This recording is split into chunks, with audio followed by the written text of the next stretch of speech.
We have our program set up where if our food touches the plate, then the food slides into the right location. Now, the final stage in this program is if the salt touches the eggs. Because if the salt touches the eggs, then we could say, okay, the eggs are salted and we're ready to eat. Right? But if the salt touches the bacon, well, bacon is already salty, right? It doesn't need salt. And then if the salt touches the bread, well, bread doesn't need salt either, right? So we should have error messages if the salt touches the bacon or if the salt touches the bread. So how do we do that? Well, what we can do here is under the salts scripts, we can add an if statement. And the if statement we're going to add is we're going to say if, and I want to say and, right? I'm going to use a couple of ands. So what should we say?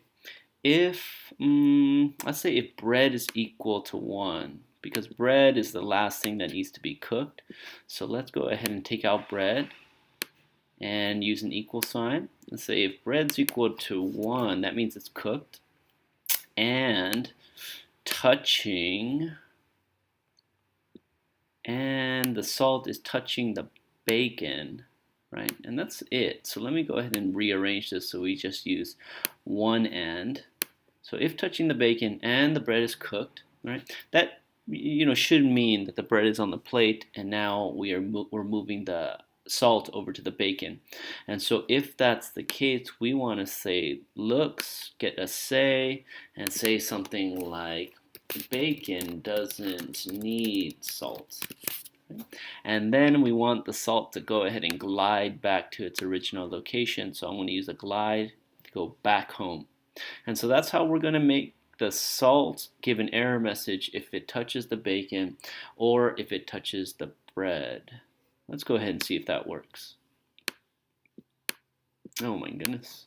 So I got to start over. Let me go ahead and cook the bacon, cook the eggs, cook the bread,